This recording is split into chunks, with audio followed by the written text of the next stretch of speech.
So let's talk about Crouching Tiger, Hidden Dragon 2, right? The Sword of Destiny, right? So the basic thing about this movie is that it's been 15 years since the first one. Now, granted, I don't think this movie was really worth the 15 years, but don't let that hold you off. This is a very good movie, and it is worthy of being an actual sequel. But I will say this, there are some problems with it, and I'm about to tell you actually why, right? Off the bat, the action scenes are fantastic, right? The action scenes flow very well. They are a good mix of kind of like the old style from the first Crouching Tiger and the newer style, because Ang Lee is not on this film, so therefore the director is a little bit contained while trying to go past the greatness of the first one, but then also trying to do his own vision. And I think he does do a good job at trying to blend the two. Sometimes it doesn't really work that well, but for the most part, the action scenes are once again probably one of the standout points. Now, granted, sometimes they kind of happen a little bit too often to me personally, but I think they go with a well enough pacing. Now, the acting just in general is very good.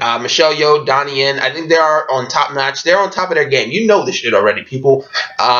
The problem is that sometimes I do feel like they are kind of going through the motions, but I don't think it's necessary because they're tired or whatever. I think it may be because of the script, and maybe they don't have enough material to actually work with, and therefore it kind of comes across as they're just kind of going through it personally. And they don't really develop some of these characters, especially the new ones like Harry Shum Jr. He's okay in the thing, and I like Harry Shum for the most part, right? And I like Jason Scott Lee. I thought he was actually a pretty good villain. Now, the set pieces and the big thing, if you're wondering that, maybe Netflix kind of gave them a cheap budget or whatever, maybe don't, walk away, because this thing actually looks fantastic. I mean, like, the grand scale of this shit is big. Now, this movie is in English, and I know a lot of people was kind of complaining about that, but for the most part, it doesn't bug me, because the reason why they kind of stopped it was because they wanted a broader audience, right? And I think they did a good job at trying to do that, and I think it may or may not draw people out. The problem is that it's been 15 years, right, since the first one. So therefore, if people haven't got on the bandwagon since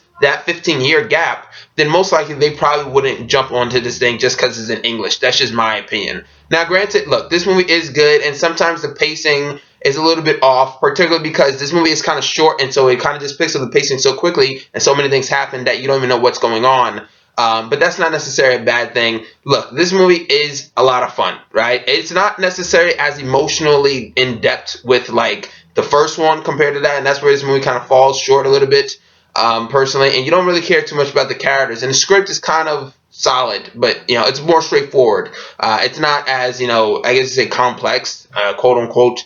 But for the most part, this is actually a really good movie, and it's a worthy sequel, better than most sequels that wait 15 to 16 years, like, Zoolander or Dumb and Dumber 2. But this is definitely worthwhile, and, is it a 15-year gap, worth it?